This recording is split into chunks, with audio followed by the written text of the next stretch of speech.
So guys, if you are scaling your Shopify business and you want to know when to start outsourcing, why you should do it, and how to do it, then make sure you sit to the end of this video because that's exactly what we're revealing to you in this one. Let's jump into it.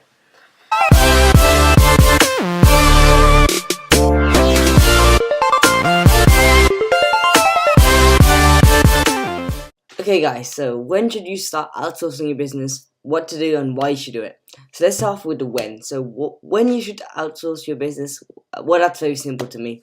So for me, as soon as your time spent doing a task could be spent on something more valuable than it, then you should start outsourcing that specific task to someone else.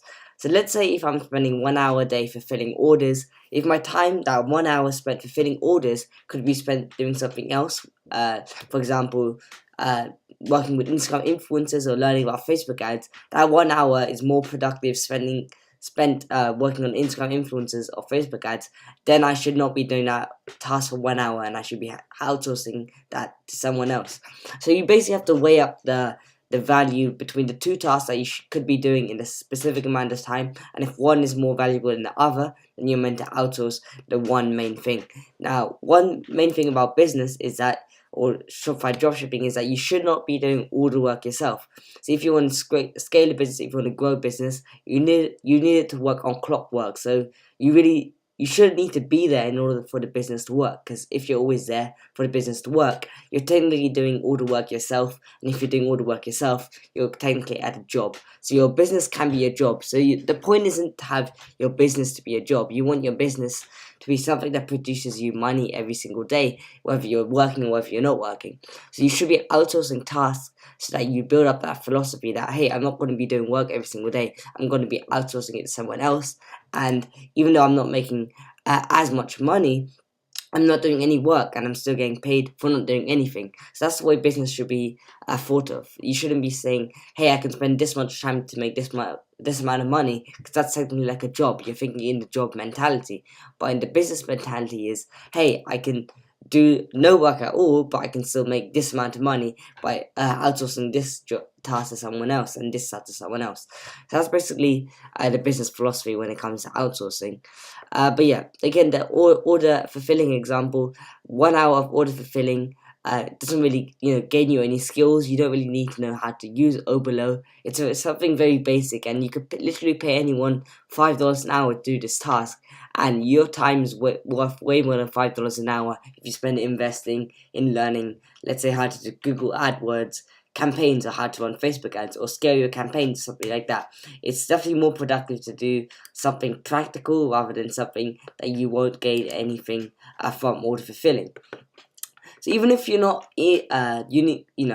initially profiting from the tasks that you're doing, instead of spending your time doing order fulfilling or whatever it might be, customer service, even though you're not initially profiting from learning about Instagram influencers or Facebook ads, you don't want to be spending your time on the useless things that aren't going to benefit you in moving your business forward. So you want to weigh out how much value is a specific task providing me at the moment. So order fulfilling, that's not providing you any value at all.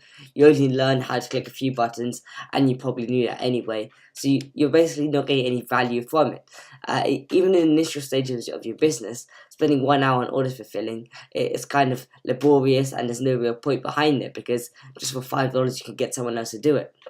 But if you're, let's say, spending the time working, learning about Instagram influencers, Facebook ads, whatever it might be, even though you're not making money from it, you're learning how to do it, and that's a skill that you could be using in the future to make you a lot of money. And the value on that is literally priceless, because you can't weigh up the amount of reward you get in the future. So weigh up the value and the risk and reward between doing one task and another, and then you can work out when you should start outsourcing and what to do and why. So when I got a VA, the way I worked, the kind of structure that the order that I followed was, first of all, I got order fulfillment VA because I just felt like that was a task I was spending too long on. I was getting a couple hundred orders a day, and I didn't want to spend 2 hours a day, especially because I didn't even have the time. But I didn't want to spend 2 hours a day late up at night or early in the morning filling orders, and it's not going to benefit me anyway, learning how to fulfill orders, and it's like a chore to do, which I don't want to really restrain myself in doing. So when it comes to getting VAs for your dropshipping stores, first of all, I would recommend getting an order fulfillment VA. As soon as you're getting 10 plus orders a day, really, you should be able to fulfill an order fulfillment VA. And second, I got a customer service VA, so I used to just reply to emails every 48 hours, just quickly check them up in the morning and email people back really quick. But then that became a chore as well, like the order fulfillment job, so I stopped doing that and I started outsourcing that to someone else. So then I got someone else to do customer service, and then was product research. I was spending quite a lot of time on product research, and that is actually a quite key part of the business because products are a main part of dropshipping. If you don't have a unique product, a winning product, then you can't really scale it and you don't have anything to sell, because no matter how good you are at marketing, you need to have a good product in order for your item to sell. So this was quite a big task that I did outsource, but I was spending quite a lot of time doing product research, and even though that is a valuable task, I could have been spent my time learning or doing Facebook ads, Instagram influencers, other social media platforms, and for me that it felt more valuable to be investing my time into those things rather than scrolling through Instagram feeds, Facebook feeds, spying on stores every single day to find products or potential winning products. And yeah, so that's basically the sequence I followed when it came to hiring VAs, and that's probably one I recommend you guys to follow. So I'm not that far yet. I'm only growing still. But the fourth thing I did do was actually I put a contract hold on these first two VAs, and I'll reveal to you why later in the video, why I put these two contracts on a hold. But basically, I technically fired them. Did technically fire them. I basically fired them because they don't work for me anymore, and I moved all the work that they used to do into one agency. So basically, one agency oversees all the work that I do in terms of order fulfillment and customer service. Just because, mainly I found it more convenient working with an agency. But I'll talk about that a bit later on in the video. But yeah, I was at £10,000 a month in revenue, which is like $40,000 when I realized that my time is more precious doing, learning about new things, investing my time growing the business rather than doing these laborious tasks that take away time from the business, time that I can potentially put in to help 10x grow the business.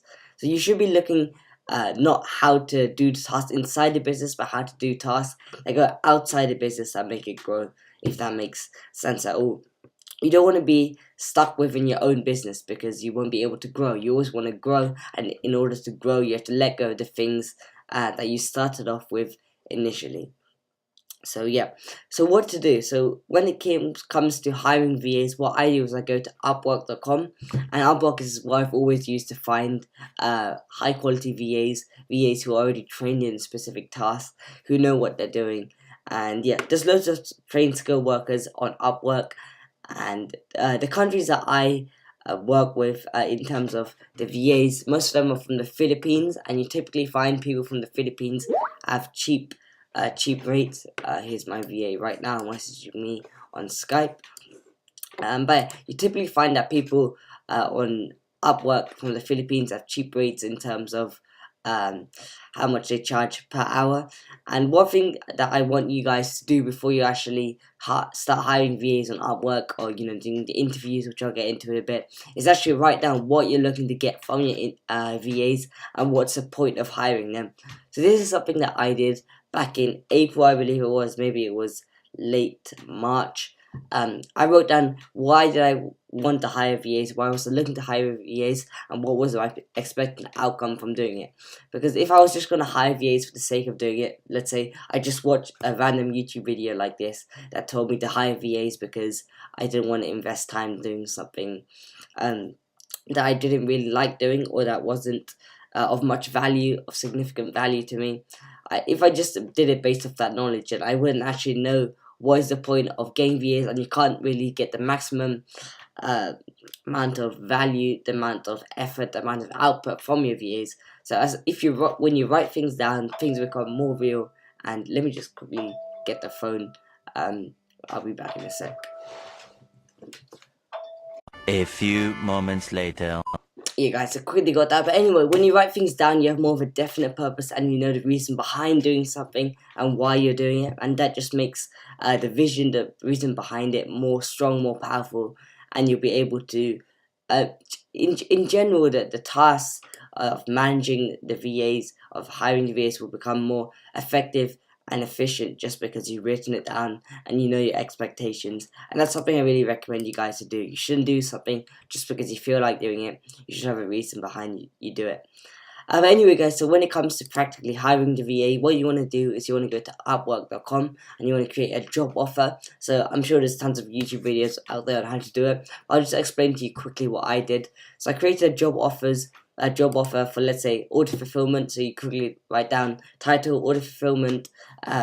For the work hours, you write less than 30 hours a week if you're just starting off. And normally people can fulfill 60 orders in an hour, so deal with that as you will, but 68 orders an hour. So yeah, just to say that I'm looking for someone who knows how to work with Oberlo, who's processed orders for other stores, and you invite loads of VAs to apply for the offer, the contract, the job offer. And what you can do is in the Upwork search bar, just type in Oberlo order fulfillment, and then you can see loads of people who are in Oberlo order fulfillment. And what you want to do is you want to make sure you're getting applicants who have earned at least $1,000 on the platform, which means they have quite a lot of credibility. People have worked with them in the past. You want to make sure they have a 90% job success rate, and these are all filters that you can see on the search bar. So make sure you filter down by these things. 90% job success rate means that their clients, the people they work for, are happy with them. If they have less than that, there's something wrong with the people. Maybe they aren't delivering on what they say they deliver. Maybe they're a bit slow in what they do, and maybe they're not good workers at all. So you want to go for at least 90% job success rate, and then $10 and below for hourly rate, just because you don't want to invest too much into VAs. But one thing I want to say is that whatever you pay is what you get for. So if you pay someone $20 to do order fulfillment, even though that's a really insane rate, they're probably really good at what they do. They probably manage everything efficiently, and nothing goes through the system, through the order fulfilling system without getting solved. There's no issues whatsoever, and you can probably trust the $20 VAs more than you can trust the $5 VAs. And that's one of the reasons why I fired the first two VAs, is because she was working. One of them was working at $6 an hour. One was working at $8 an hour. I felt like both of them weren't giving their full heart into doing the job for me. They weren't replying to the messages fast enough. They weren't updating me on what was happening on every single day. And it's not like I was like continuously pestering them to see what was happening every day, but I wasn't hearing anything from them. They weren't even fulfilling orders some of the days, and I had to pester them to do stuff. But yeah, so what you pay is what you get for. So that's why I moved in with an agency. And with agencies, you typically find that the clients, people who work with agencies, are more high quality, as in you can trust them more. You can trust them to get the work done. There's much less issues. But yeah, so when it comes to pricing, you get what you pay for, and that's just basically the end of it. You won't find someone who's super, super, super talented and they only charge $5 an hour, because that's not really how it works. If you have a really good service, and people obviously value their time very highly, and they will charge quite a bit for hourly rate for the service. But again, initially you wanted to start at something low, so below $10 an hour would be ideal. And two more filters you want to filter down by is they worked at least 100 hours on the platform, which means that they have some record that you can go by, and you can see their reviews as well. And you want to make sure they can speak conversational English. The reason I say that is because if you go on a phone call, interview, or whatever it might be, you want to make sure that they're fully understanding what you're saying. For example, with these AliExpress supplies, even if you message them saying, hey, this order didn't arrive, blah, blah, blah, blah, blah, and you ask them a few questions if they can make a custom product, they won't understand a word you're saying. They'll just pop into Google Translate, and Google Translate is not the best when it comes to actually translating, which is kind of hypocritical. But you want to make sure they understand what you're saying, or if they get things wrong, and you really don't want to get them to get things wrong. So I would keep it at conversational level English, so that they can fluently speak to you without any language issues at all. And yeah, so as soon as you invite loads of people to your job offer, you'll get flooded by messages the next day, and you'll be, quite a lot of messages. I would say reach out to 50 people that you feel like you potentially want to work with, and the next morning just go through every single one of the applications And what I would do is I would read through the profile, the portfolio of the people who are offered to work with me. And the way I would base my decision on who I can shortlist as a candidate, and when I say that I mean who I can potentially interview, is I look at who has written a genuine portfolio, a genuine message to me. Because you see, some of these Upwork sellers just write copy and paste messages and they send it to everyone else who sends them, a potential job offer or contract. But what you want to do is you want to segment or separate the real people from the fake people who are just spamming you with copy and paste messages. The real people are more authentic and they're more likely to be trustworthy and higher quality people that you can work with. So I always segment the people who have responded with genuine messages that aren't copy and paste, and then I reply to them just saying if they're down for an interview. And when they get into an interview, then I ask them few questions, which I'm not going to reveal in this video because that is one of the bonuses that you will get at the end of the video. So just watch the end of the video and you can learn a list of questions I ask people during the interview stage, which is right after I segment the ones that are genuine and which ones are not. So again, stick to the end of the video. I'll give you that list of questions that you should ask them. But yeah, so after the call, after you ask these questions, these secret questions, take a good time to think about, hey, who was genuine, who fit the criteria that I'm looking for, who's not necessarily prices were the best, because again, you get what you pay for. So if you want something really cheap, then the quality of work that they will do, even if it's just replying to emails or order fulfilling, won't be as great, just because people won't charge undercharge or overcharge their services. They charge what they feel is right. So you won't get a good deal for someone. You won't get a high quality person for less than $10, that is for sure. But again, starting off, you don't want to be spending too much on this type of stuff. So I fully understand the reason why I did that, why you guys might do that. But again, take a good time to think about all the options, everyone who was on the phone, who sounded confident, who really wanted to work with you, who was just saying stuff in a monotonous or whatever it's called, the same accent, no real variation in voice, and they sounded really dry, and you really don't feel like they would be ideal working under you. And after you have a good time to think, and make sure you're writing this down, you analyze. You don't want to quickly make a sudden decision, on the spot decision. Just go over the phone. Oh yeah, you're hired. You're definitely hired, because that you haven't really thought about it. You don't want to make impulse decisions like that. You want to take a good time to think, and then you make a decision hiring the person, whoever it might be. But in the document, which I'll tell you where to find that at the end of the video, I'll tell you what the criteria is to hiring people, and a few other things that you need to know when it comes to hiring. So again, wait to the end of the video to find out how to get that. My throat is really dry today, and my voice is breaking up a bit. But come on, we got this. It's only 10:19. Very early. So let's move on to the why you should be hiring. So let me just break down a few benefits of outsourcing, hiring for your business, why you should be doing it. So number one, and this is probably the main thing that I came across, is that you can't grow on your own. Growth has to be intentional, but you also have to have a team in place and a system in place if you want to grow. And when I say grow, I don't mean going from $1,000 a day to $2,000 a day, because in the grand scheme of things, that's not a lot. If you want to grow, I mean by starting multiple stores, multiple brands, $1,000 to $10,000 to $100,000 a day. That's what I mean by grow. And you can't grow by doing all the work yourself, because eventually you'll just run out of time for doing every single one of these tasks. You just run out of time and you can't do anything. The whole thing just collapses in on itself. But if you have a system in place, a system that runs like clockwork, and if you don't know about the book, you should get the book Clockwork. Who's it by?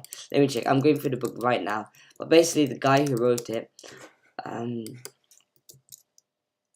book. Let's see. Yeah, Mike. Design your business to run itself. So this is a very good book. I would recommend you guys to get the book. I'm not going to put an affiliate link or anything.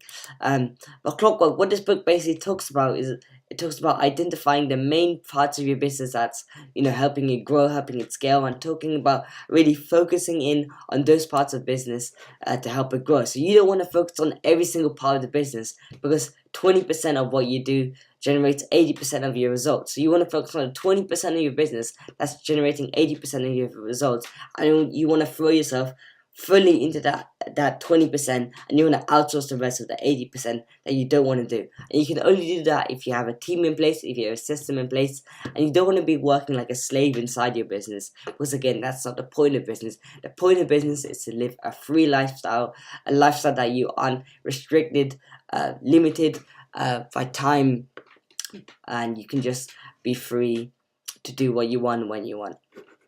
So that's probably the main point when it comes to why you should be outsourcing. But another thing is, again, you need to focus on the 20% of things that are generating you income. If you're all over the place, then you can never grow, because you're spending a little bit of time there, a little bit of time there, a little bit of time there. At the end of the day, you don't even know where your time's gone, because you spend a little bit everywhere, and you haven't really got anything done. You're just done a little bit there, a little bit there, a little bit. Nothing significant, nothing's really moving. No significant change is happening. And if no significant change is happening, then no growth is taking place. And growth, again, has to be intentional. So you have to be intentional in all you do, and you really have to focus in on this 20% of things that will help you grow and that will help you scale. So 3 is that your business shouldn't be your job. And that's a big problem people run into. People go start a business and they spend 24 hours a day grinding on it. And they don't actually think, hey, when do I stop grinding 24 hours on it? 24 hours a day on it. They spend 3 years, 5 years, 10 years, continuously grinding on it. They think that hard work is what is going to take the business to the next level. It's going to grow the business. But if you've been doing hard work 5 years straight, 24 hours a day, probably it's not the hard work you're doing. It's what you're investing your time into doing. Maybe you're not doing the right thing. Maybe you're not in the right business. So you should be not keeping your business as your job. You shouldn't let hard work be the difference between you and every other business, because everyone is doing hard work. You need to be doing the smart work. You need to be thinking, hey, how can I outsource this? How can I effectively be doing tasks so that I can end up being free one day? You need to be having goals of when you plan to be free, when you plan to outsource, when you plan to grow to this number. You can't be just working every single day saying, yeah, I'm going to get there, because you have no definite purpose. You don't know what you're doing, you don't know why you're doing it, you don't know where you're going. So you need to know all these different things to not be stuck with it within your own business and make your business be a job, because your business shouldn't be your job. Your business is just something to support your lifestyle, to support what you do, and it's meant to be something that helps you become free. Because if your business is going to be your job, then you might as well keep your job and not have the risk of starting your own business, which chances are most businesses, I think it's 80% of businesses, fail. You might as well not start a business if you're planning for your business to be a job, and that's something you do every single day. So the last principle, and just quickly to wrap up this video, is principle number 4, and this is a biblical principle. So I don't know if you're a person of faith or not, but I am. So I'm just going to quickly share this with you, and you don't need to take it. But it's a biblical principle, and basically it says that for new wine to come, the old wine has to go. So what that means is, so let's say if you're making new wine inside the wine barrel, you can't make new wine inside where the old wine skins are. If you want new wine, you need to have new wine skins. And if you have the old things inside your business, if you have old beliefs in place, if you have old systems in place, you have to be allowing new things to come to you. You have to be allowing new systems to take place. You need to be allowing new thoughts to come and new strategies. You have to be developing new things consistently for new things to come. You need for the new to come, old has to go. You have to get rid of the old wineskins, just like the Bible says. So you guys, if you did enjoy that video, I'm gonna quickly jump into real person mode to wrap this one up. If you did like it, make sure to drop a like down below. And yeah, so that's basically why what I would do when it comes to outsourcing your business, the reasons behind why doing it, and practically what you should do in terms of Upwork and stuff. But bonuses. I'll tell you when I jump into real person mode how to get those bonuses I mentioned, which are 10 questions you should be asking your VA when it comes to hiring and the criteria that you should look when it comes to actually interviewing and hiring your VAs. So yeah, guys, thanks for watching. So guys, I hope you did enjoy this outsourcing video where I went into full depth on really general things I would ask my VAs when I would be hiring them, what I would look in what I would try to find in the ideal VA, and just my general thoughts about hiring. Why is it beneficial for your business? Why do you need to hire if you want to grow? And really, a few mindset concepts behind doing so. But yeah, guys, if you did enjoy, make sure to drop a like down below so I know you're liking this type of content. For your bonuses, the bonuses that I mentioned in the video, the questions that you should ask your VA when hiring, click the link in the description box down below and you'll be able to access them, as well as the class notes for this. The class notes for this video, you can access them in the comment section down below, as well as for all the other videos. I just normally put it in the comment section down below so you guys can go over the content whenever you want and just save it to your computer. But yeah, guys, I hope you enjoy. Like button down below if you did enjoy. Subscribe to my channel, join the Phil fam, because I'm posting amazing content like this 3 or 4 times a week now, and you really don't want to miss it because it's just fire content, practical content that you guys can use to help scale your business, scale your Shopify stores, and just stuff that will really help you, whether you're a beginner, whether you're advanced. This stuff will really help you. So make sure you're subscribed, click the notification bell icon so you're one of the first people to know when I post a new video. That will be a banger. Join the notification gang because those are the real Phil fam subscribers and I really appreciate it. So you guys, any questions, drop them down in the comment section down below. But it's even better if you follow me on Instagram at alexphilip_1 and you DM me there, because I reply to DMs like every single day and I reply to them quite quick because I'm quite active on Instagram. But yeah, hope you guys did enjoy, and